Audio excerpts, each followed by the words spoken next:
Voltamos ao Teatro Tivoli para a segunda parte do Prós e Contras. Senhor Presidente da Associação Nacional de Municípios, toda esta reforma está pensada para que a decisão também ganhe escala, digamos assim. Ou seja, há competências que neste momento estão no nível municipal que deverão passar para um nível intermunicipal. E, ao mesmo tempo, haverá uma agregação de freguesias e, portanto, deixará de haver tanta decisão partilhada ou dispersa por tantas freguesias. O senhor já aqui disse que não se opõe à lei, embora tenha algumas dúvidas sobre a agregação de algumas freguesias, sobretudo no mundo rural. Mas há pouco estava também a discordar do Ministro. Não, eu estava a dizer à Fátima que gostaria, se me permite, de usar a palavra mais algum tempo, não só para deixar aqui expressas algumas posições, mas também para fazer algum comentário àquilo que fui ouvindo. E queria dizer que se perdeu muito, de facto, se é um desiderato nacional a reforma do Estado. E, eventualmente, este começo pela reforma da administração local é porque as autarquias estão sempre mais à mão. Estão sempre mais à mão para cortar, estão sempre mais à mão para, eventualmente, fazer descontos, como aconteceu nos vários PEC. Nós estamos sempre mais à mão e, portanto, eu penso que estaria ganho muito se, eventualmente, a reforma do Estado fosse a par desta reforma do poder local, com outras reformas conhecidas, nomeadamente na Administração Central. Eu noto... E não é? Não está a ser? Com tantas reformas em curso em tanto lado? Deixe-me dar-lhe um exemplo. Às vezes fala-se do dinheiro das autarquias. A estação de televisão que promove este programa gasta 1 milhão de euros por dia. Eu gostaria de ver isso, de facto, também comparado, para que não se pense que o despesismo está nas autarquias e que esta reforma tem a ver com aquilo que as câmaras ou as freguesias gastam desnecessariamente. Porque há uma coisa que não foi dito, e eu gostaria de o frisar. As autarquias têm sido o verdadeiro Ministério da Solidariedade Nacional. É aqui que está o Ministério da Solidariedade. Se por acaso um cidadão recebe 300 euros de reforma, o Governo lava as mãos, já resolveu o assunto. Só que estes 300 euros dá ao cidadão para comer. E depois tudo o resto, aquilo a que tem direito, nomeadamente as despesas extraordinárias de saúde, nomeadamente os pequenos arranjos na habitação, nomeadamente até o direito a algum lazer e a algum exercício físico, são as autarquias que o suportam. Mas o Governo já pagou a pensão. E, portanto, mas isso significa que as autarquias não se podem mexer nelas? Significa que, ao contrário do que é dito... São, de facto, a vaca sagrada da democracia, como há pouco o Ministro disse que não poderiam ser, nem deveriam ser? Pois, não, e não devem ser. Pois, de facto... Não são? Não são, não. O Ministro disse que não são. Não. Mas são ou não são? A democracia, deixe-me dizer-lhe uma coisa, a democracia tem custos. A ditadura talvez não tenha, mas a democracia tem custos. E, portanto, eu acho que os municípios e as freguesias são, digamos, emanam da sociedade e têm uma tradição longínqua. E, portanto, não me parece que ninguém vai alterar esta situação em termos da existência de autarquias. Mas deixe-me abordar mais alguns assuntos que têm a ver, por exemplo, com aquilo que foi dito por um colega meu e que eu não gostaria de deixar passar em claro. Nenhum Presidente de Câmara consciente reclama uma obra apenas para ter obras. Eu não reclamo nenhuma obra para ter obras. Ou as obras são necessárias àquilo que é a minha concepção do processo de desenvolvimento, ou eu não a reclamo. E, portanto, eu tenho a minha visão do processo. Depois também... Está a referir-se ao Presidente da Câmara das Caldas da Rainha, é isso? Não, eu estou-me a referir àquilo que foi dito. Nas autarquias, eventualmente, não quererem que o Ministro da Economia nos dê mais obras, porque depois não as conseguimos sustentar. Bem, eu, se de facto faço uma avaliação das obras e só as quero se eventualmente elas forem necessárias. Agora, há uma coisa que não pode ser, digamos, alterada. As autarquias, nestes últimos tempos, viram reduzida a sua capacidade em 50% das transferências do Estado. Ao mesmo tempo, retirou-se-lhe aquilo que é o seu conteúdo funcional, não aumentou-se. É exatamente nesta altura, em que há cortes de 50%, que aumentam os mais carenciados à nossa porta. É exatamente na altura que nos pedem mais. Faz então mais ou não auxílio. sentido que haja uma reforma em que se vai diminuir o número de pessoal dirigente, dos vereadores, que se vai reunir também o número das freguesias, para mim faz todo se vai sentido. Diminuir o número de... Eu não queria, digamos, especificar isso. Mas faz ou não sentido, que seja uma oportunidade para mexer numa reforma? Faz todo sentido género. qualquer reforma que aumente a eficiência e a eficácia das instituições. E se esta reforma for der resposta ao aumento de eficácia e de eficiência, terá naturalmente o nosso acordo. Agora, não me parece, há bocadinho foi dito, as freguesias de interior Não eram as freguesias do interior. Se acabássemos com todas as freguesias, o ponteiro da dívida não se mexia. Mesmo que acabássemos com todas as freguesias. Portanto, não há aqui, portanto, não é por um problema da poupança financeira. Essa não existe. Portanto, e presumo que também as juntas de freguesias estarão de acordo se lhes arranjarem um processo que lhes aumente a eficiência e a eficácia, naturalmente, que não se Sr. Presidente, mas admite ou não que pode haver ou tem que haver ganhos? O Ministro já disse que não há dinheiro, estamos sob ajuda externa. Tem que haver ganhos de poupança nesta reforma? Há ganhos de poupança, mas com toda a certeza também já foi dito por o Ministro e foi dito também por o meu colega António Costa, quando fez esta reforma, que agora é dada como exemplo, que podia não haver poupanças. Podia até haver, digamos, mais custos. E mais custos, naturalmente, que têm que ser compaginados com aumento de eficiência e de eficácia. Portanto, isso foi dito. Portanto, não há ninguém que garanta que esta reforma que traga poupanças significativas. Mas presumo eu que era, eventualmente, se podiam arranjar outras prioridades na reforma do Estado, que não apenas neste segmento, que podiam eventualmente trazer muito mais ganhos financeiros do que esta reforma, se o prisma fosse esse. Quando o Presidente da Associação Nacional de Municípios pensa isto, como é que o senhor acha que vai conseguir fazer a reforma, Sr. Ministro? Uma razão muito simples, que é o de nós sabermos que aumentar a exigência, incluindo também os autarcas do nosso país, é aumentar a qualidade da nossa democracia. Nós não temos retorno, sabe? Portugal está hoje confrontado numa situação em que não há um meio termo, ou fracasso ou tem sucesso. E este Governo já assumiu um caminho muito claro, que é o do sucesso. Nós precisamos ter sucesso. Portugal tem direito, e os portugueses têm direito a não continuar a viver, década após década, com sacrifícios, a pagar mais impostos. O que nós pretendemos, objetivamente, é que, em primeiro lugar, já que estamos a fazer sacrifícios, que eles sejam para valer e que os exemplos venham de todos. Eu dou aqui um exemplo. As câmaras municipais em Portugal, e o Governo lançou esse debate também, têm 3.014 dirigentes. Nós, na avaliação que fizemos, achamos que é suficiente 1.495, números rigorosos. Começou-se a ouvir no país inteiro, aqui del Rey, isto é ingovernável. Bem, posso dizer que, de acordo com os critérios do Governo, já existe hoje 1/3 dos municípios, 97, que estão dentro dos critérios do Governo, e um deles até o município de Viseu. E eu pergunto, se estão ou não estão no bom caminho, se esta não é uma reforma no bom caminho, claro que é. Porque o grau de exigência que todos vamos ter que ter pela frente aplica-se à administração central, à regional e à local. E o Sr. Presidente da Câmara de Viseu, que é simultaneamente Presidente da Associação Nacional de Municípios, e que eu sei que é um excelente gestor, compreendo, está aqui nesta posição de representar todos os seus colegas, onde há várias tendências e onde há várias opiniões, mas sabe que esta atitude do Governo não é contra o poder local. É a favor, aliás, de o tornar mais ágil, de o tornar mais forte. Nós estamos num contraponto hoje no nosso país, em que nós temos as dificuldades que temos para poder atingir os nossos objetivos na área da saúde. Nós temos hoje, o Serviço Nacional de Saúde tem hoje uma dívida muito significativa, para a qual o país não tem capacidade. Os municípios têm hoje dívidas a fornecedores muito significativas, que têm muitas dificuldades em assumir esses compromissos.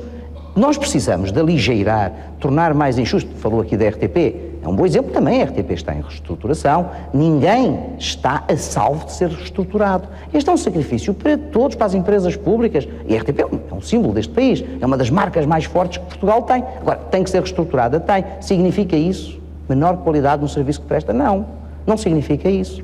E o objetivo é também, em relação ao poder local, caminharmos nesse sentido. O Sr. Presidente da Câmara das Caldas de Rainha tocou aqui numa questão central. Muitos autarcas não gostam. Eu sei, porque a situação é delicada. Quando diz, nós temos dificuldades, eu sei, porque depois a mim me dizem em privado. Vêm pedir apoio, vêm pedir que sejam aprovados projetos, mas disse-o com toda a razão. Eu também sou Presidente de uma Assembleia Municipal, também sei que é assim, sinto isso no meu Conselho, em que hoje, por exemplo, as piscinas municipais, é particularmente delicado a gestão pelo investimento que foi feito, e hoje gerir esses equipamentos é um investimento muito significativo. Logo, têm que ganhar escala, vão ter que fazer essa gestão. As extrações vão ter, a solução para a gestão é criar condições para que, ganhando escala, nas comunidades intermunicipais, como nas áreas metropolitanas, que não podem ser para dizer que existem, e depois nem os municípios lá metem competências, nem apostam, nem a Administração Central foi capaz de transferir competências. Nós andámos aqui numa perspectiva, ao longo dos últimos 37 anos, de uma grande imobilidade. E chegou um momento em que não temos alternativa. Nós, o Governo, tem consciência do grau de exigência que tem pela frente e queremos seguir este caminho. E não tenho dúvidas que grande parte dos autarcas nos acompanharão neste grau de exigência. Por isso também queremos um novo modelo de governação, um novo modelo da democracia local, em que seja possível dizer, nós tivemos um modelo de eleição dos autarcas ao longo dos últimos 37 anos, e é agora o grau de maturidade a que hoje a nossa democracia local chegou permite que se reforcem as competências das Assembleias Municipais verdadeiramente, para que os executivos resultem das Assembleias Municipais e sejam executivos homogéneos, em que a gestão possa ser também mais eficiente, em que a gestão possa ser mais comprometida entre aqueles que estão no âmbito do Executivo. E quero aqui dizer, desde já, algo que é muito importante. Esta reforma não traz nenhuma batota e não vai haver aqui um retrocesso civilizacional. Mesmo com a alteração, nós iremos colocar um artigo que os autarcas, alterando-se a regra, não vão poder recandidatar-se após os 3 mandatos. Isto fique bem claro. Sei que também não é simpático, sei que também não terei palmas com esta afirmação, mas esse retrocesso civilizacional nós não contribuiremos para ele. Portanto, não haverá batota, as regras vão se manter de uma forma muito clara e muito objetiva. Alterando o modelo de eleição, o Sr. Presidente da Câmara de Viseu é eleito, está no seu último mandato. Agora, o modelo que nós propomos será, Presidente de Câmara, o mais votado na lista para a Assembleia Municipal. Sei que alguns mantiveram a esperança de que com isto se poderiam recandidatar. Não, não podem. Essa regra nós vamos manter de uma forma muito clara. Nós consideramos que foi um ganho muito grande da limitação de mandatos e seria um retrocesso civilizacional se recuássemos nessa matéria. Portanto, esse princípio vai se manter. Está esclarecido, portanto, uma dúvida que não, para que não haja dúvida, sei que essa dúvida foi lançada, para que não haja dúvidas, de uma forma muito clara, constará um artigo da própria lei eleitoral que não permitirá isso. Aliás, ouço um zum-zum nos autarcas, já vou ouvir as opiniões deles. Era o último a levantar algum problema em relação à minha reeleição. Mas devo dizer-lhe também que foi pena que não se fizesse também aqui, digamos, se desse um bom exemplo. Eu vou abandonar funções no final deste mandato e posso vir a ser substituído por um deputado com 26 anos de Assembleia da República. E, portanto, só para dizer que esta reforma devia ser generalizada. Portanto, podíamos eventualmente, ficámos todos muito mais cansados, achámos que se acomodavam menos. Sr. Ministro, como é que responde a isto? Respondo que a tipificação de cargos executivos não é a mesma de cargos deliberativos. Mas não tenho nada contra a limitação. Não tenho nada contra a limitação de mandatos dos senhores deputados. Não tenho esse... Ela já existe. Sabe, é muito importante que se tenha vida para além da vida política. É muito importante que se tenha vida para além da vida política. E quem está na vida política deve ter horizontes bem definidos para a persecução dos objetivos de serviço público. É isso que é claro. Portugal tem hoje uma limitação de mandatos e essa limitação de mandatos manter-se-á. Muito bem. Presidente da Câmara da Guarda, Joaquim Dias Valente. Onde é que ele está? Está aqui na minha frente. Joaquim Dias Valente, disse bem. Sr. Presidente, o que é que o senhor pensa desta reforma? Não lhe dá o microfone, já viu? Eu penso que todas as reformas são importantes. É preciso adequar as reformas às circunstâncias. E eu queria voltar atrás porque presido um município que tem 55 freguesias, 3 das quais em espaço urbano e 52 em espaço rural. E o tratamento para as freguesias urbanas, no que concerne às juntas de freguesia, é diferente para as outras freguesias que estão em espaço rural. Desde logo porque, em primeiro lugar, o poder local nas freguesias, é o poder mais próximo do cidadão. Eu tive o privilégio de, na década de 80, ter sido presidente de junta de uma freguesia. E hoje verifico que as coisas não mudaram, nem podem mudar, porque estamos no caminho certo. O municipalismo está no caminho certo, porque não é de Lisboa que se fazem, podem-se levantar as grandes questões para grandes reformas, mas as reformas não podem ser feitas a régua e a esquadro. É muito pacífico em Lisboa subir uma rua pelo lado direito e estamos numa freguesia. Atravessamos a rua, vamos para outro passeio do lado esquerdo e estamos noutra freguesia. Isso não acontece nos espaços rurais. E também rejeito que seja o municipalismo o mal de todas as doenças no que concerne às questões financeiras. Hoje as grandes obras que estão feitas nas freguesias, as necessidades básicas, foram feitas por empenho dos presidentes de junta, aos quais as câmaras municipais, através de protocolos, apoiaram essas grandes intervenções que, para as freguesias, foram muito importantes para subsistirem. E agora, numa fase em que as grandes obras nas freguesias estão feitas e que nós, no interior, queremos diminuir as assimetrias em termos de população, é que vamos extinguir as juntas de freguesia. E tem dinheiro para manter essas infraestruturas neste momento, Sr. Presidente? Claro que tem Está que haver... conseguir? Claro que tem. As grandes obras, mesmo nas grandes cidades e nas cidades médias, estão feitas. O papel das autarquias é também estar próximo dos cidadãos e atuar nas questões sociais. E hoje é muito importante estar atento aos grandes movimentos sociais que estão a gerar. E as freguesias têm esse papel. Mas queria lhe dizer que eu há cerca de 10 anos estive em Espanha. Estive em Espanha e discutíamos também no norte de Espanha a questão das freguesias. E aquilo que na conversa com um padre, deu-me um exemplo que pode ser semelhante àquilo que pode acontecer em Portugal se esta reforma se fizer. Quando os padres entenderam que não tinham condições, que não é o caso neste momento das nossas freguesias, de estarem lá, saíam e as populações iam atrás. E as freguesias ficavam desertificadas. É este movimento que nós não queremos que exista. Portanto, o senhor acha que Portugal. corre-se o risco de uma maior desertificação ainda? Não temos dúvida Muito nenhuma. bem. Deixe-me continuar a ouvir colegas seus. Sim, faz favor. O discurso da desertificação é um discurso muito realista e é o discurso da realidade com que nós somos confrontados. Mas a verdade é que a desertificação se tem acentuado década após década, como os censos de 2011 demonstram, é com este modelo. É com este modelo que muitos querem continuar que prossiga. E este modelo foi o modelo que levou à situação em que hoje 75% da população vive na grande área metropolitana de Lisboa, Porto e do Algarve. E, portanto, a questão que eu coloco é, se com este modelo chegarmos a estas circunstâncias, não é a altura, para além da situação delicada em que nos encontramos, não é a altura de uma reforma que nos leve a encarar e a olhar para o território com outros olhos, porque é no território que vivem as pessoas. E é a partir do território que são gerados os fluxos de desenvolvimento. E a verdade é que nós temos um país desequilibrado entre o interior e o litoral, sem grandes benefícios para as grandes cidades do litoral e com elevados prejuízos para os meios rurais. E, simultaneamente, se olharmos para o outro mapa, em que nós temos com mais de 65 anos a população do interior do nosso país. É muito preocupante. E querem que fique tudo na mesma. Não querem mudar. Não querem perceber que é a altura de olhar para um novo modelo. Porque este modelo que se iniciou em 25 de abril de 1974, que teve grandes, e tem tido grandes virtualidades, é hoje a altura, quando o Sr. Presidente da Câmara da Guarda diz, e bem, este já não é mais uma perspectiva de um ciclo de infraestrutura, nós temos que caminhar para um ciclo de desenvolvimento social. Que há pouco se fala. Quando aqui referiu a Espanha que está hoje numa situação, infelizmente para nós, particularmente delicada, a Espanha hoje, em cada 100 euros de gasto público, 38 são gastos pelas autonomias diretamente.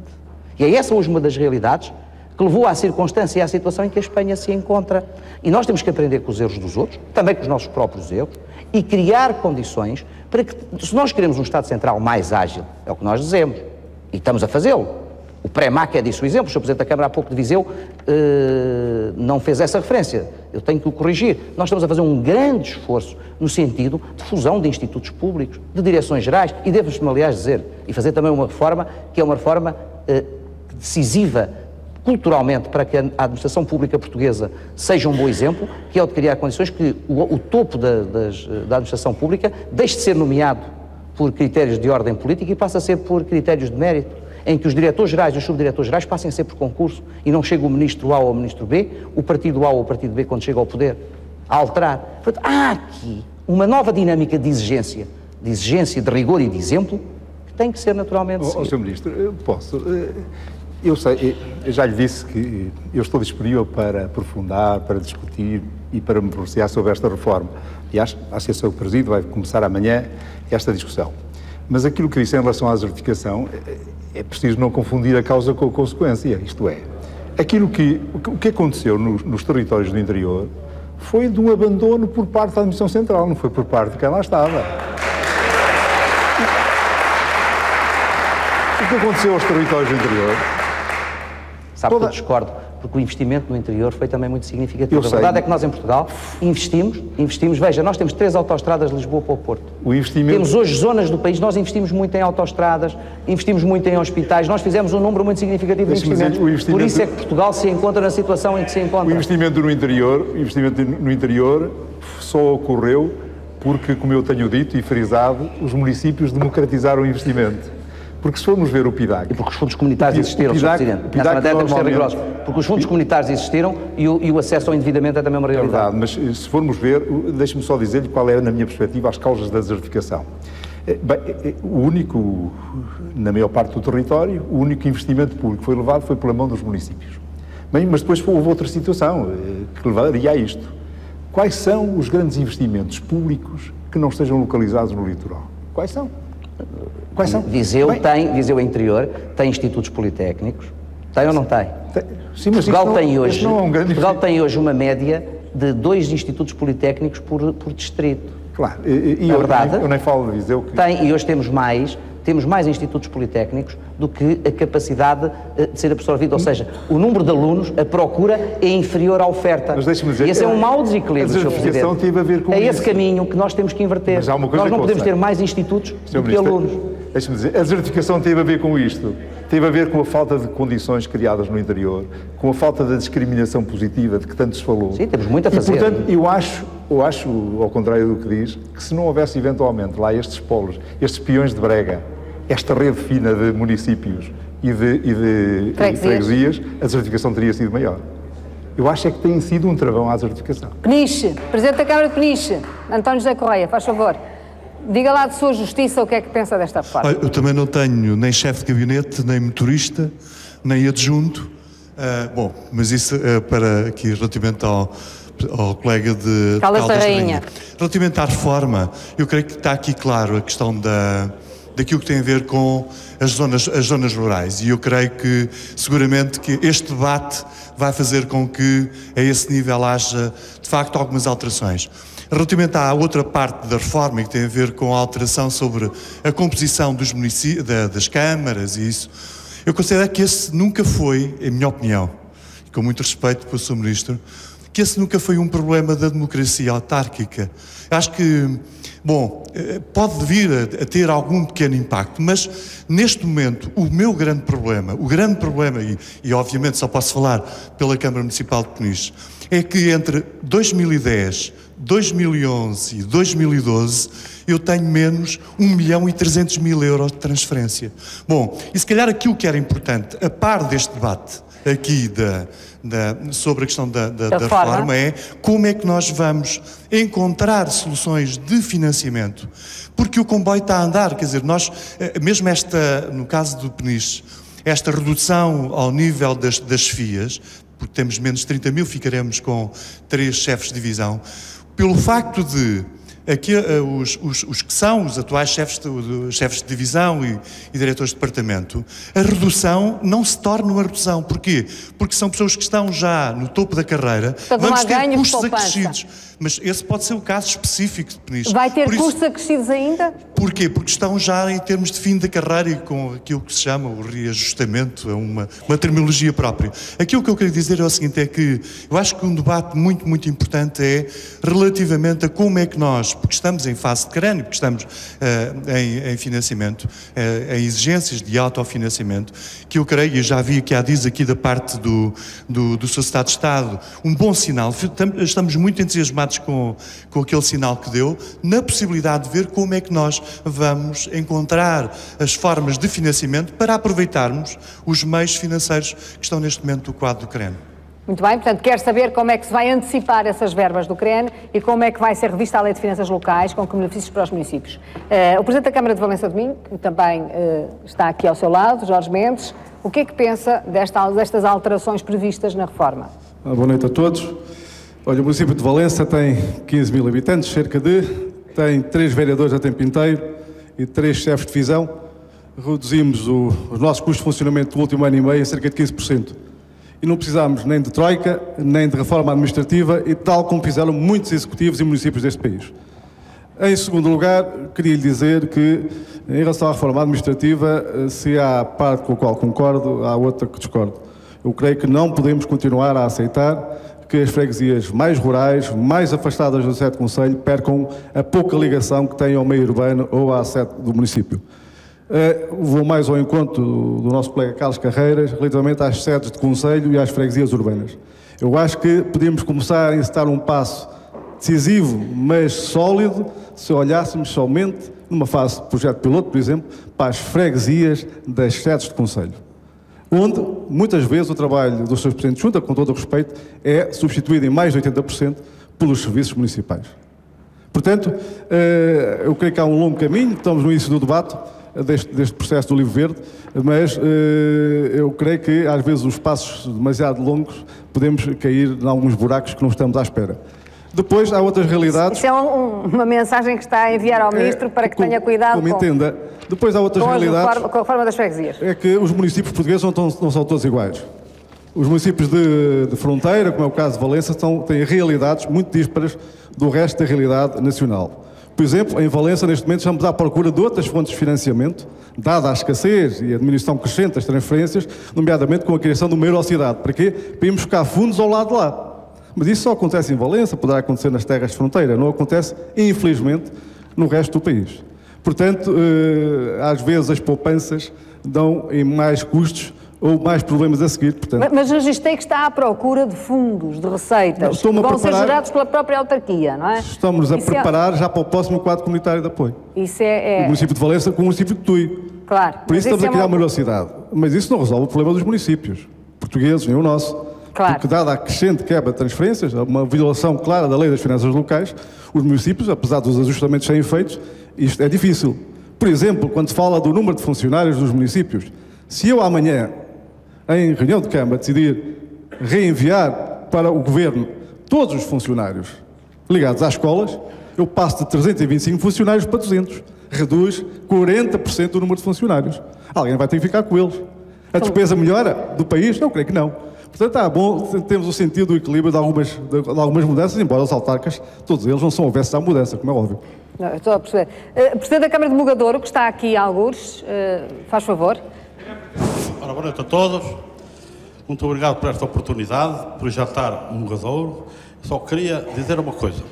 Estamos há 10 anos em Mugadouro, não temos nada a ver com esta reforma, que ela ainda não se implementou, e mesmo com um elenco inexperiente, dado que eu não tinha experiência nenhuma da administração autárquica, reformei-me com 65 anos. Você é médico, não é? Como? É médico, não é? Era médico, exercia medicina. Era e é, certamente. Se nos der aqui um badagaio, o doutor pode escolher-nos. Espero que sim. Isso é irrelevante. Isso é irrelevante. Bom, mesmo sem experiência nenhuma, o que se passa é que nós fizemos um crescimento na Vila de Mugadouro verdadeiramente fantástico.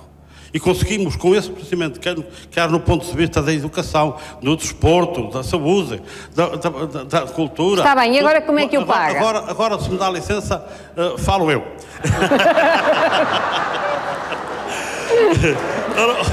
Ora bem, portanto, nós crescemos e conseguimos chegar ao dia 30 de setembro deste ano com fornecedores em dia, a receber no dia, empreiteiros a receber no dia, e se o Estado nos pagasse aquilo que nos deve, com 1.250.000 euros em caixa. Portanto, desenvolvemos-nos. Segundo ponto, cautela com a reforma ao nível das freguesias. Nós, presidentes da Junta e presidentes da Câmara, temos uma relação muito íntima com as pessoas. Nós estamos dentro delas, sabemos os seus anseios, sabemos as suas preocupações e sabemos o que eles querem para o seu bem-estar. E também sabemos, pessoa por pessoa, o que eles pensam e o que eles sofrem.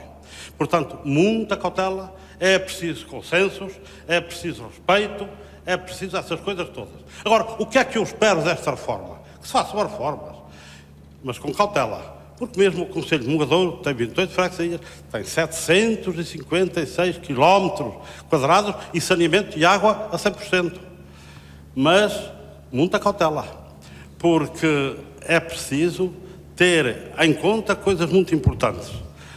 freguesias já falei, e agora falo no desenvolvimento. Nós crescemos muito, mas não nos desenvolvemos. Porque o desenvolvimento não depende propriamente dos autarcas, depende do poder central. O desenvolvimento é do poder central, a criação de emprego, para evitar a desertificação. Nós, em 1950, éramos 20 mil, hoje somos 9.800 e poucos. Ó, Soutor, tocou agora aí num ponto que é vital. Mas será que é o Poder Central que tem criado os empregos ou serão as autarquias e as gentes das regiões que têm que criar também condições... Não, as autarquias criam os que podem. A partir do momento em que é preciso... Não, mas eu não estou a falar de empregos públicos. Que é preciso desenvolvimento, com que dinheiro é que se faz esse desenvolvimento? Com que dinheiro é que se criam empresas? Com que dinheiro? Portanto, no financiamento é que está. Agora, que passem as competências para as autarquias. Pois que as passem, porque as autarquias já era melhor que o Poder Central. Não ponha dúvidas. Eu ouvi dizer ao Dr. Ruas, quando foi no Congresso da Madeira, que os autarcas com 12,7% do produto interno bruto davam um desenvolvimento ao país de 47%. E o Governo Central com 87% andava por 50%. Nós gerimos melhor, mas queremos dinheiro. Queremos que nos deem o dinheiro, portanto o Poder Central tem que alterar a sua mentalidade. Tem que olhar para nós, tem que deixar de nos ostracizar os municípios do interior. Ó, Sr. Presidente, deixe-me cá ver qual é que é o seu partido. O senhor é Presidente de Câmara do partido. Do PSD. É do PSD? Doutora Fátima, o senhor é do mesmo partido do Ministro. Isto não depende de partidos. Pois eu estou a perceber que não. Não, eu estou aqui em nenhum partido. Eu estou a perceber que não, que isto é muito curioso. Eu estou num partido de Mugadouro. É só esse. O senhor é do partido de Mugadouro.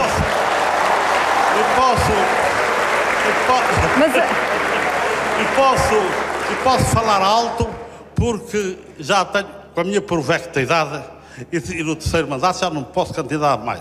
Mesmo não me candidataria numa porque eu já tenho 76 anos agora, na altura 78, e portanto não estou aqui para fazer propaganda. 78?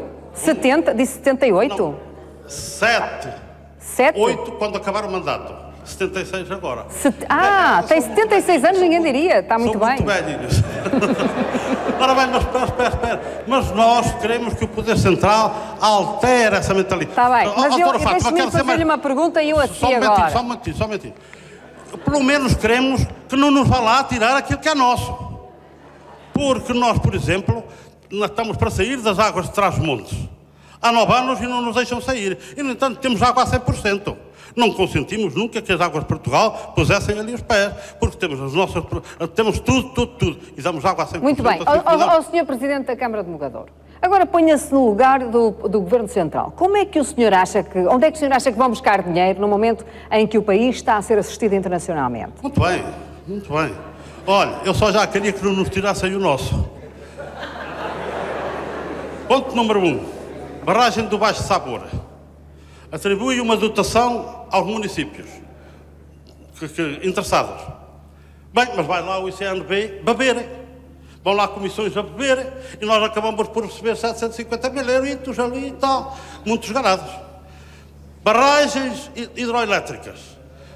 Picote, Miranda e bem posta que é a de Mugadouro. Onde vão parar as derramas, minha senhora?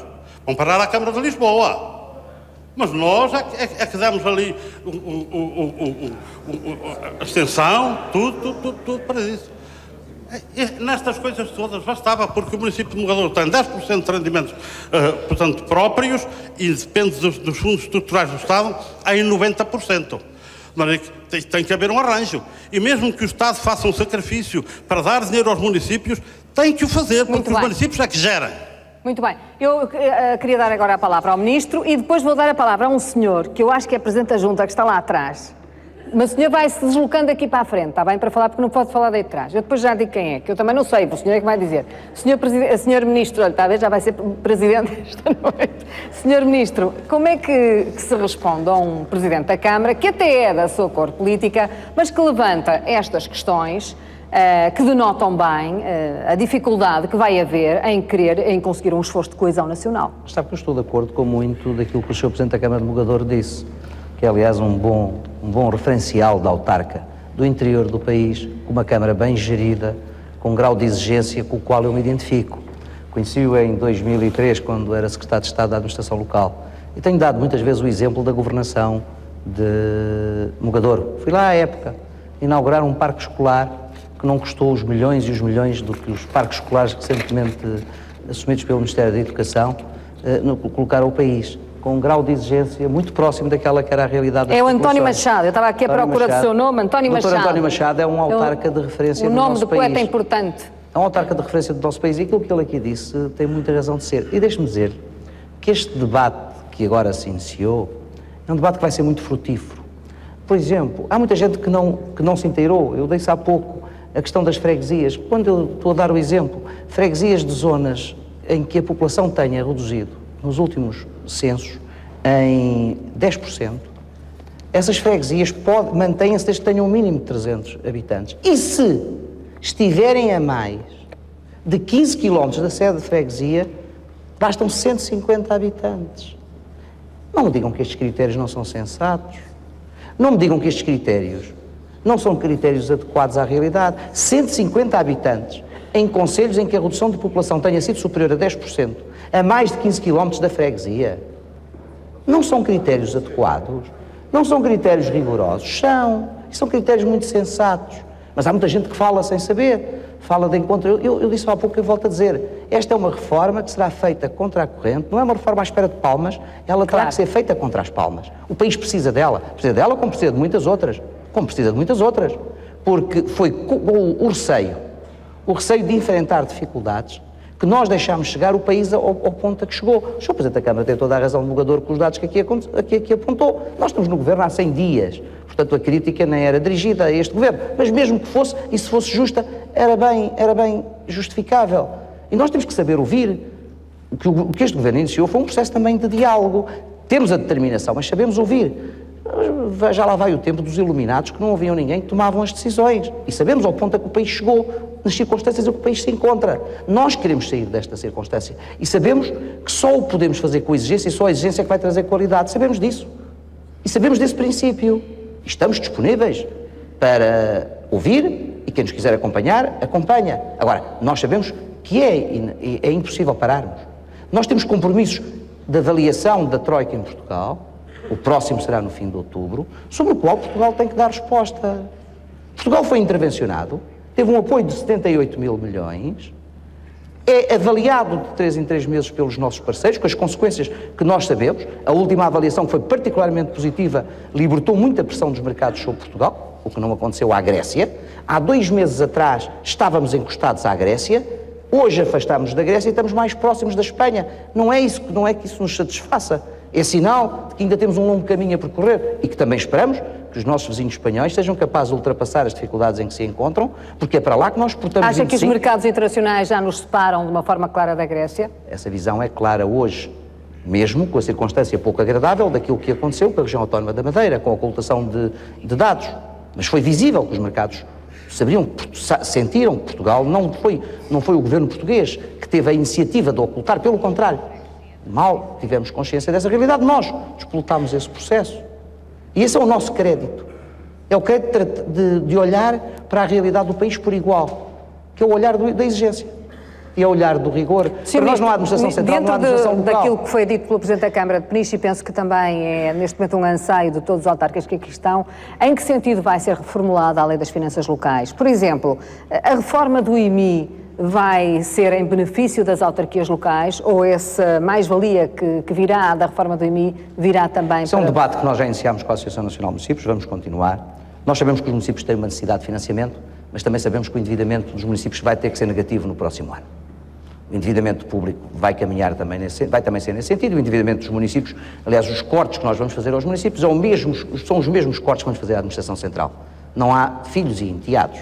Os cortes que faremos à Administração Central, à Administração Regional e à Administração Local serão iguais. É um princípio de igualdade tem que ser assumido nesta matéria. Todos têm que dar o seu contributo para o esforço nacional.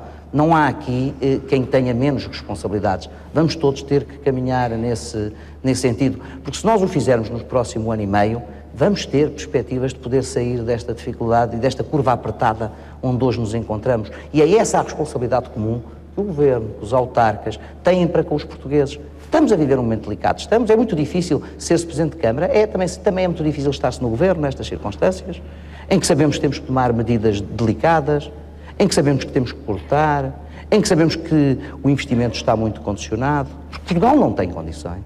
Não é por uma opção estratégica, é por uma necessidade. Portugal não tem condições. Nós gastámos demais nos últimos anos. O quadro das parcerias público-privadas é inaceitável o que se fez e ao ponto em que se chegou. O déficit no Serviço Nacional de Saúde é acentuadíssimo. Todos gastavam e ninguém se preocupava em pagar.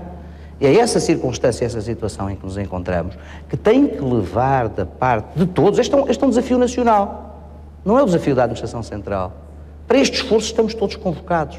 Ninguém vai ficar, nem ninguém pode ficar de fora. E eu não acredito que os autarcas do meu país, que eu tenho um profundo respeito e uma grande consideração, sintam que têm o direito de ficar fora dessa convocação. Não, vão também ter que estar. Mas haverá deixe-me dizer uma coisa, os autarcas têm razão.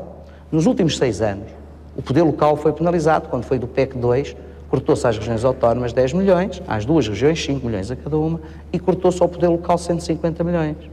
Agora, nós não podemos é fazer justiça retrospectiva, não temos condições neste momento. Sabemos da importância que o poder local tem para a dinamização da economia local? Naturalmente que sim. E é por isso que fazemos esta reforma, para dar escala. O senhor acha que o poder local aplicou melhor essas verbas do que o poder regional?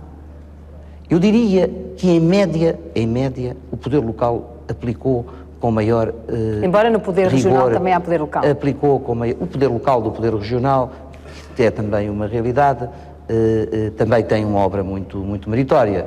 Conheço bons e excelentes autarcas nas regiões autónomas, como em todo... Convidei-os para estar aqui, mas é mais difícil. Em todo o território nacional. E todos... Agora, a questão que se pode dizer é que o poder local tem uma obra muito positiva. E o que se está a pedir é que se acentue esse ciclo. Se fecha este, mas se inicia um novo. Não me respondeu. Qual é a resposta que não dei? Se acha que este poder local se aplicou melhor, apesar de tudo e apesar dos endividamentos também? Os resultados demonstram que sim. E nós temos que olhar para os números. Os números não enganam, nem são ilusórios, os números são os números. E do poder regional separa... O poder local, nós em Portugal, e eu sou um autonomista, temos sido muito benevolentes com a autonomia e temos apostado muito nas autonomias da Madeira. Mas no que diz respeito ao poder regional, separa o que se passa nas 2 regiões, Madeira e Açores? Neste momento é visível um maior excesso na Madeira, que é claro e é objetivo, e que terá que ser reparado, mas também sabemos que fenómenos desses aconteceram em todo o país. A questão que se encontra agora é o termos que resolver essas mesmas circunstâncias, e são circunstâncias em que é o país que tem que dar essa resposta. Essa resposta. É uma resposta nacional. Portugal não pode entrar em incumprimento, seja esse incumprimento gerado pela administração local, pela administração regional. E esse é o papel do Governo, e essa é a nossa atitude. Sabe que nós no Governo, e o Primeiro-Ministro tem-o dito de uma forma muito clara, mesmo com todas estas dificuldades, nós sabemos que é possível ultrapassar o quadro em que nos encontramos. E é possível, e vamos ter este ano 5,9 de déficit, é possível atingir os resultados em 2012 e em 2013. Porque Portugal, no próximo ano, já tem que ir com uma fatia significativa ao mercado para se financiar. Mais significativa ainda em 2013. Apesar do que está e das dificuldades que está, se fizermos o trabalho de os senhores acham que o Governo acha que há uma certeza de que é possível. Já é uma esperança ao fundo do túnel. Se reformarmos o Estado e se este compromisso de eficiência estiver permanentemente... E deixe-me só dizer mais uma referência, doutora Fátima Campos Ferreira. Esta reforma é uma reforma transparente. Ela tem um prazo. Eu queria falar das empresas municipais. Ela tem um prazo, junho do próximo ano. É uma reforma toda ela transparente. Não há aqui nenhuma agenda escondida. Pusemos todos os dados, publicámos um livro verde com os dados, tudo muito claro. Não há agendas escondidas. Portugal está cansada das agendas escondidas, que pretendem atingir objetivos que depois nunca atinge. Nós queremos atingir este objetivo. Discutimos muito no Governo ao longo destes 3 meses o caminho a seguir. Estamos a lutar contra o tempo. E queremos fazê-lo com os autarcas. Nós queremos ter o apoio da Associação Nacional de Freguesias. Queremos e vamos lutar para ter o apoio da Associação Nacional de Municípios. Queremos ter o apoio dos parceiros, das comunidades. Nós vamos discutir com os politécnicos, com as universidades. Porque estas reformas não são exclusivos daqueles que são eleitos. As comunidades e as sociedades locais têm que se envolver. Definitivamente, nós temos que acabar com esta visão que só os eleitos é que têm responsabilidades. Não. Temos que apelar à participação da sociedade.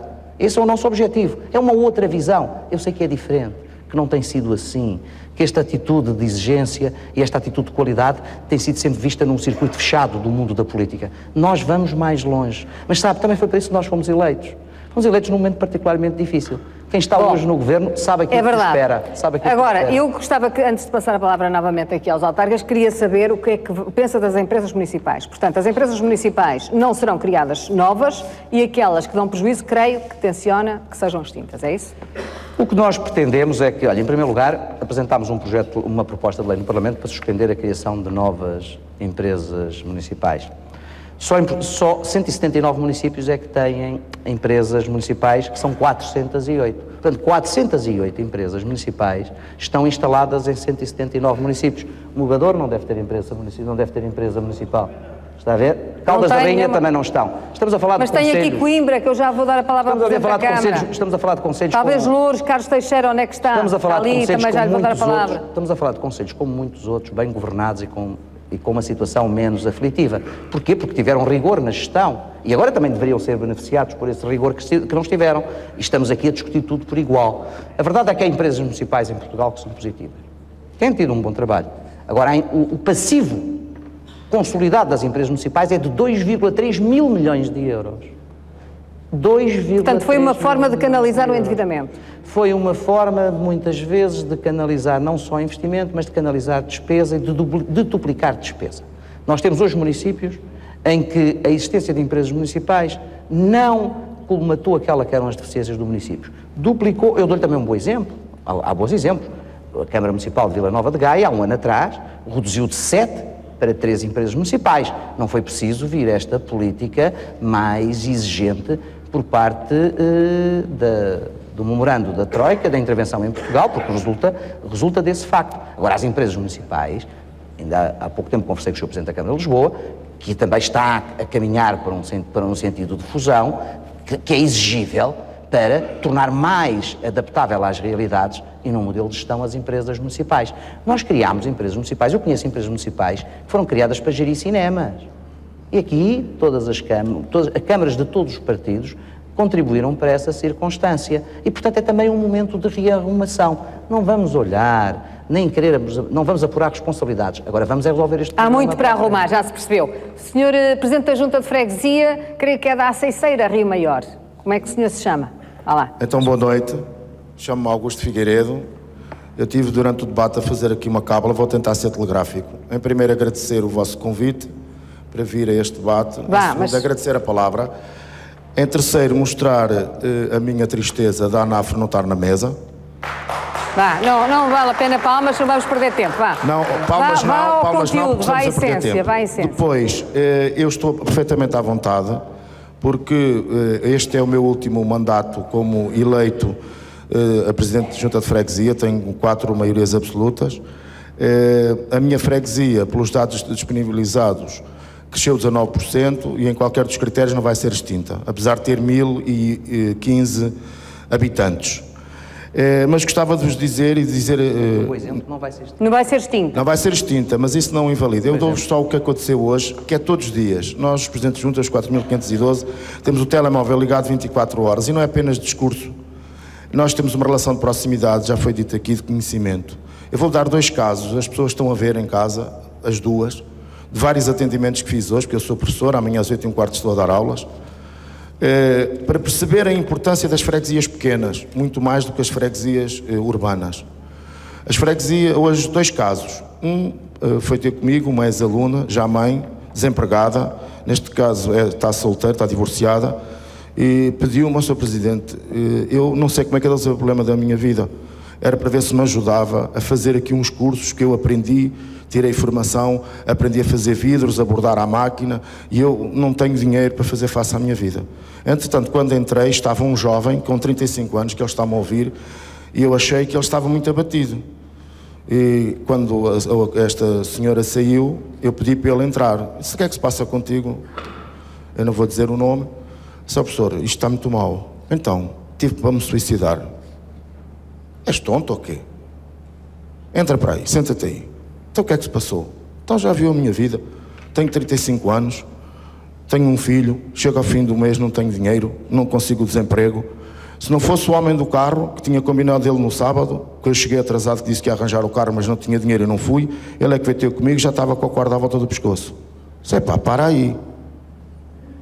Já está, já liguei a 2 pessoas para fazer um atendimento, porque eu não sou psiquiatra, mas esta é um pequeno exemplo. De apoio social. De apoio social e não só. O Presidente da Junta hoje, nós somos 40 mil autarcas de freguesia, que são um exército da paz em Portugal, que trabalham, nós somos os criados mais baratos da Administração Central, juntamente com os Presidentes de Câmara e as vereadoras.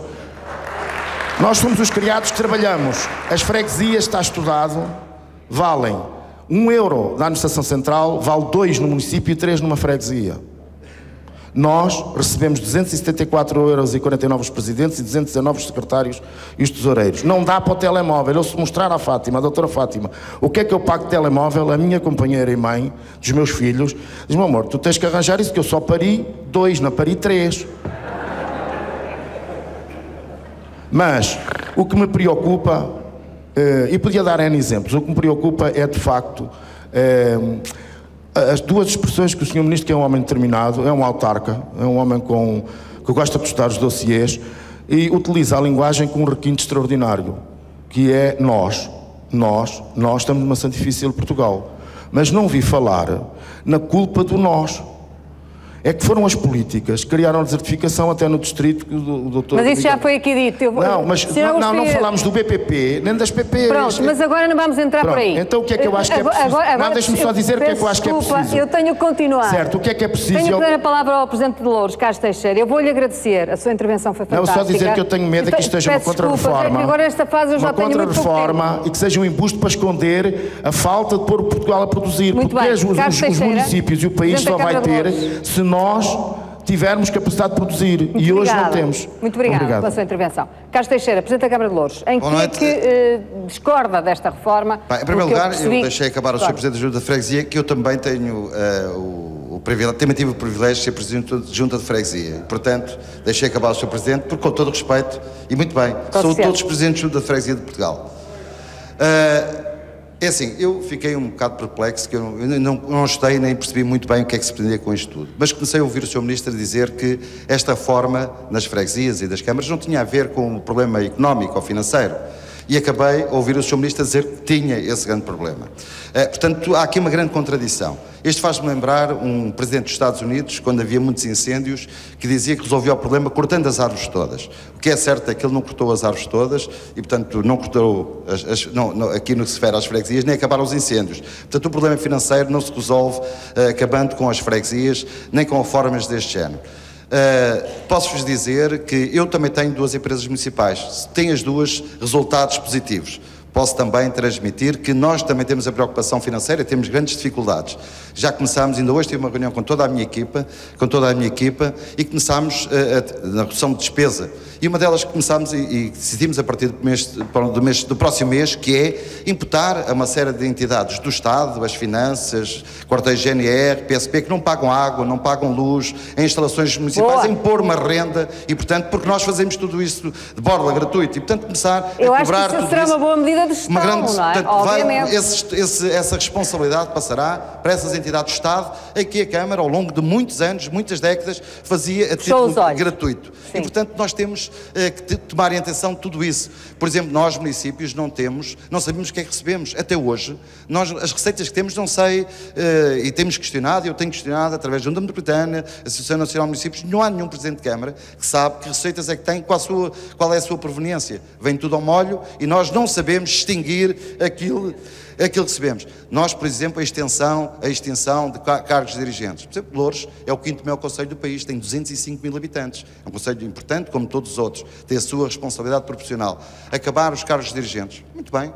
Nós fizemos uma reforma também de lei no fim do ano anterior, teremos que indemnizar muita gente, portanto nós vamos acabar com muitos, o Estado vai ter que pagar estas indemnizações e que não são baratas, portanto vamos ter que indemnizar, não fizeram certamente as contas essas indemnizações. Dizer-vos, por exemplo, Louros, pela sua dimensão, tem direito a 2 diretores municipais. Nós não temos nenhum, mas a lei diz-nos, pronto, eu vou nomear 2 diretores municipais, ficar todo contente, que eu entendi que não precisava, mas o Governo diz que eu posso ter 2 diretores municipais. E, portanto, vou ter que nomear 2 diretores municipais para cumprir a ordenação. Eu até fico muito agradecido com isso, porque eu entendi, como Presidente de Câmara, que não precisava de os ter. Há muitas coisas que não foram discutidas e que deviam ser discutidas. Eu sou a favor das reformas, mas é importante que seja feita com as pessoas e que não é o facto de nos ouvir, de virmos a um debate que se resolve tudo isto. Não, começa hoje o debate, já o disse o Ministro, e penso que a Associação de Municípios também. Eu, por exemplo, só para finalizar uma coisa e do que é importante dizer, por exemplo, os Presidentes de Câmara e os vereadores e os Presidentes não podem acumular outras funções, os seus deputados podem acumular outras funções. Eu pensei que esta reforma poderia também passar por já aí. Já aqui foi dito isso, Sr. Presidente, já aqui foi dito, foi há pouco. A acumulação de funções que os Presidentes de Câmara não podem ter, mas eu estarei disponível sempre e tranquilo, porque sei que em Loures não há nenhuma freguesia que vai ser fundida, todas elas têm mais de 2.000 habitantes. Muito bem, muito obrigada. Presidente da Câmara de Coimbra, Coimbra quantas empresas municipais tem? Bem, Coimbra tem 2 empresas municipais e há talvez uma coisa que valia a pena aqui ser dita, já foi dita logo de início, mas não se tem pegado muito nesse ponto. Empresas municipais, autarquias, freguesias, o próprio Estado, tudo isto é instrumental. É um instrumento para servir as pessoas e a sociedade. E é bom que todos tenhamos sempre esta percepção. O Estado e as autarquias, freguesias, municípios, as empresas municipais, as empresas públicas, toda esta máquina que nós montamos serve para as pessoas. E, portanto, de vez em quando, temos que nos perguntar se a maneira como nos estamos a organizar em freguesias, municípios, maiores, menores, o Estado, se esta forma deve ou não, de vez em quando, ser revista, repensada, melhorada. E o Sr. Presidente acha que é esta a altura que... Ora bem, eu diria assim, a melhor altura para o fazer, se calhar, não era com a corda na garganta. Claro, já teria sido, mas agora não há solução. Eu diria assim, estaríamos em melhores circunstâncias para fazer uma boa reforma se não estivéssemos a fazê-la neste momento sob este aguilhão da Troika e das dificuldades financeiras em que o país está. Era melhor fazê-lo noutra altura. Mas, enfim, não podemos escolher. O povo diz depressa e bem, não há quem. Eu digo, o grande desafio está em tentarmos depressa e bem, ou melhor, depressa fazer o melhor possível, benzinho, já que dificilmente faremos muito bem. Vou dar 2 ou 3 exemplos. A questão da fusão das freguesias, que é uma questão certamente muitas vezes discutida, nós não nos podemos para já esquecer que se temos hoje este desenho, não é por um acaso da história, nem é por qualquer razão recente. Nós temos atrás dos riscos que dividem as freguesias, que dividem os municípios, há séculos da nossa história. E nós temos de ter sempre muito respeito por essa história, porque essa história é aquilo que faz a nossa alma. E nós não podemos, no momento da dificuldade financeira, perder a nossa alma de nação. E é isso que pode estar em causa se começamos a querer mexer demasiado. Agora, o problema mas neste momento não podemos escolher. Era bom fazer isto de outra forma. E, portanto, aquilo que eu acho que todos aqui estão dispostos a fazer, freguesias, municípios, o Governo, é em trabalhar para termos uma administração pública, neste caso local, que funcione melhor. É para isso que aqui estamos todos.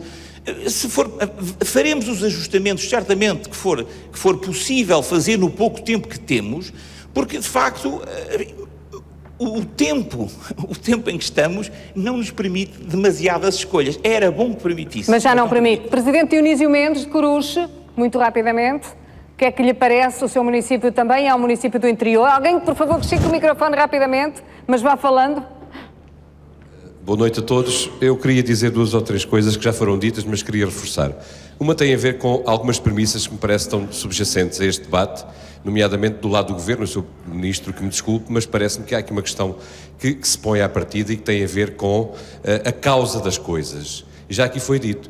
Portanto, não se pode identificar como razão da desertificação, ou melhor, do despovoamento do interior, esta organização autárquica.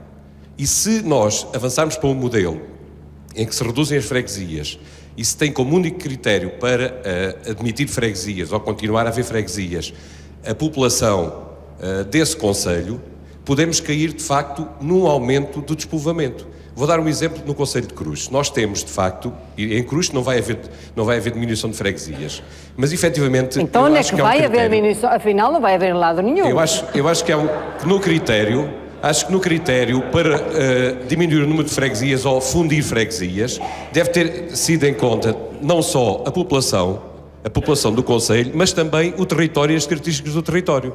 Estamos a falar de territórios às vezes muito extensos, o tipo de povoamento disperso é um fator extremamente condicionante também, e as freguesias hoje, já aqui foi dito, estão a substituir até o Governo Central em muitas matérias. 2 exemplos que não foram aqui focados. Quem faz a maior parte dos transportes escolares no concelho de Cruz, que tem 1117 km², são freguesias através de descentralização de verbas da Câmara Municipal. Quem faz aquilo que o Ministério da Saúde já não faz, porque encerrou 2 extensões de saúde no concelho, são as freguesias. Mas a freguesia de Lamarosa, que está a 17 km, a extensão de saúde fechou e quem transporta agora as pessoas, os utentes da freguesia da Lamarosa para o Centro de Saúde de Cruz é a freguesia da Lamarosa. Mas se houver uma agregação também não deixam de fazer. Mas a agregação não é possível quando nós estamos a falar de uma freguesia que fica a 10 km da outra, em termos de sede de freguesia. E pelo meio há todo um território onde, ao longo de muitos anos, se constituíram laços de solidariedade que muitas vezes criam rivalidades até entre freguesias e, portanto, não é fácil de resolver estas questões e não me parece que seja por aí que se vai poupar dinheiro ou que se vai inverter o ciclo do país. Não é de pé para a mão. Eu não posso ir-me embora sem ouvir uma Presidente de Câmara. Onde é que está uma? Faz favor. É da Câmara de Abrantes. Muito bem. Muito bem. Queria cumprimentar a todos e agradecer também a oportunidade por podermos começar hoje aqui este debate tão importante. Eu gostava de dizer, Sr. Ministro, que também me revejo do ponto de vista global daquilo que é a reforma da lei eleitoral. Concordo com os executivos monocolores, concordo com as competências alargadas para as assembleias municipais. É o meu primeiro mandato também. Queria dizer aos meus caros colegas e ao Sr. Ministro, em relação a esta matéria, que me preocupa a redução do número de vereadores, nomeadamente a redução para autarquias, como é o caso de Abrantes, com 40 mil habitantes, porque há um desfazamento realmente grande entre os municípios com 10 mil habitantes e os municípios que têm 50 mil habitantes. As competências são muito grandes e são muito diferentes. Um município que tem 10 mil habitantes tem exatamente, na proposta que nos aqui é apresentada no documento verde, tem exatamente o mesmo número de vereadores que tem um município com 50 mil habitantes. Por exemplo, ao nível da educação, as competências são completamente diferentes, o número de alunos é completamente diferente. Para não falar do ponto de vista do território. Também queria dizer, não vou falar sobre freguesias, porque tudo aquilo que os meus colegas e os senhores presidentes de junta aqui trouxeram já foi subejamente discutido. Mas queria dizer que relativamente ao número de funcionários e ao número de chefias, algo mais tem que ser verificado. O Sr. Ministro vai-me perdoar, mas eu não ouvi qualquer referência, por exemplo, ao facto de haver municípios, como é o caso do meu e de outros, o seu, onde o senhor também é Presidente da Assembleia Municipal, que tem serviços municipalizados, que também tem um corpo municipal de bombeiros.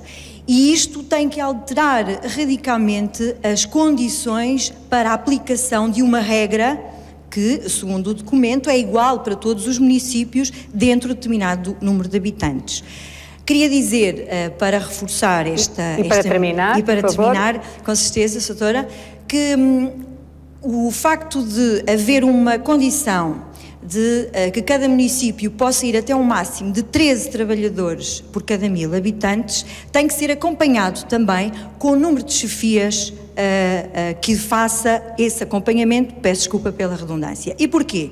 Existe um conjunto de procedimentos internos a que todos nós somos obrigados e que inclusivamente perdemos um mandato se não o fizermos, que é a avaliação de desempenho, que é o CIADAP, e nós temos de ter chefias, por exemplo, para acompanhar este processo. Não pode ser aos autarcas, não pode ser aos eleitos que se venha a pedir contas sobre esta matéria.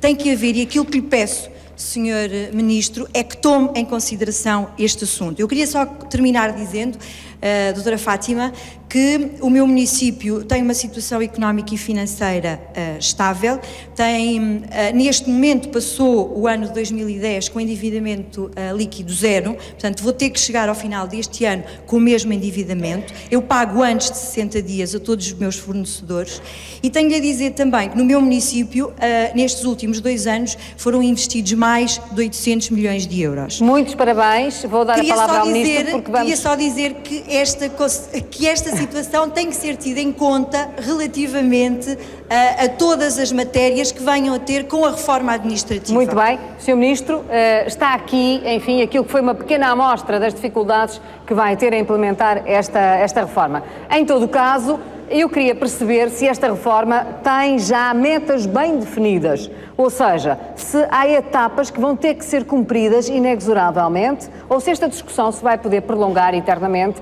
e chegarmos a 2012 sem nada na mão. Nós sabemos que uma tarefa como a dimensão da reforma administrativa exige visão estratégica e uma vontade de mudança estrutural. Essa sabemos. E ficou aqui bem demonstrado hoje. Todos são a favor das reformas, desde que essas reformas toquem sempre em outros setores que não sejam aqueles onde estão envolvidos. Faz parte da tradição portuguesa. Faz parte da tradição portuguesa. Por isso lhe perguntei se há metas. Há metas e o objetivo é um calendário bem definido para cada uma na área empresarial, na área do território, na área do poder local, na área da democracia local, que nós definimos como prazo limite. Esta não é uma reforma sem prazo. Esta reforma tem prazo e o prazo é junho de 2012, aliás, que como o governo anterior assumiu no compromisso do memorando com a Troika como junho a definição da eliminação ou da extinção de autarquias. Nós quisemos ir mais longe, porque um poder local mais ágil será um poder local muito mais eficiente, como dizia o Sr. Presidente da Câmara de Coimbra. No fundo, o que é que se trata desta reforma e deste debate? Como servir melhor o cidadão? É isso que está em cima da mesa, é essa a função de serviço público da administração central e da administração local. Se formos capazes de implementar estas reformas, vamos ser muito mais eficientes, vamos gastar menos e vamos servir melhor Se não houver consensos, a reforma irá para a frente, doa a quem doer? Esta reforma é uma reforma que, como disse, tem um prazo, é necessária, é suportada numa maioria no Parlamento, há consensos que nós estamos a estabelecer e de diálogo que vamos fazer particularmente com o maior partido da oposição, no que tem a ver com a lei eleitoral que necessita de 2/3 para ser aprovada. Esse entendimento é para nós possível, vamos estimulá-lo. O Governo não está aqui com o princípio da razão da força. Nós queremos ter do nosso lado a força da razão. Queremos ter a força da razão do nosso lado, dicionado no primeiro debate no Parlamento, que convidamos todos os partidos. Sabemos que há partidos sempre mais, com uma visão sempre mais estática e que não estão nunca disponíveis para reformas, que nunca, em momento algum dos 37 anos da democracia, se associaram aos momentos mais reformistas da nossa democracia. Cada um é livre de assumir a sua posição. Nós respeitamos, quer venham connosco, quer critiquem, quer apoiem. Agora queremos ter o maior número de entidades, como disse há pouco. Queremos ter o apoio da Associação Nacional de Municípios. Esta reforma não é feita contra os municípios, não é feita contra as freguesias. Aliás, com o decorrer do debate, vimos que o discurso mais demagógico foi sendo desmantelado, como eu disse, com os critérios que aqui estão. Se num município que perdeu 10% de uma freguesia, que perdeu 10% da população, que está a mais de 15 km da sede da freguesia, é possível que a freguesia se mantenha com 150 habitantes. Acham que é exigir muito? Não acham sensato estes critérios? Bem, só não é sensato para quem nada quer fazer, para quem entende que está tudo bem e que assim devemos continuar. Cruz era 10 km as freguesias, nesse caso já não está a mais de 15, estou a falar de 10, é menos de 15, a mais de 15 km, portanto, nós até tivemos esse cuidado, 10 km estaria sempre abrangido, estamos a dizer a mais de 15 naqueles que reduziram. Agora, Portugal, volto a dizer, nós em Portugal não temos alternativa, nós temos que sair desta crise. Esta situação é uma situação muito preocupante, nós vamos ter que sair e vamos sair. Fomos eleitos, este governo foi eleito em nome de um projeto de mudança. Nós dizemos que isto é um choque reformista. Para aqueles que são mais tímidos ou menos convictos, também posso dizer, vamos todos juntos construir aqui uma revolução tranquila. O território é muito importante, vamos em conjunto encontrar. Nós queremos estabelecer esse entendimento, queremos esse consenso, agora o consenso não limitará a nossa determinação. Se não existir consenso, a determinação mantém-se, porque sabemos que este é o único caminho pode salvaguardar a situação em que Portugal hoje se encontra. Senhor Presidente da Associação Nacional de Municípios, tenho pena, mas já não lhe posso dar a palavra. Senhor Ministro, senhores autarcas, Não é possível dar mais a palavra a mais nenhum, porque já arrebentamos, já ultrapassamos todos os tempos. E eu agradeço, falaram muitos, é o maior debate da televisão portuguesa, não há outro tão grande, eu tenho muita pena. O que fica aqui é a promessa. Se o Ministro aceitar, nós fazemos outro debate. Se o Ministro aceitar, fazemos outro debate sobre esta matéria, porque ela tem muitos ângulos diferentes. É uma reforma com muitos ângulos diferentes. Portanto, fica aqui a minha predisposição e este espaço do prós e contras para voltarmos ao assunto. Muito boa noite, até 2 a 8 dias. Obrigada por terem vindo.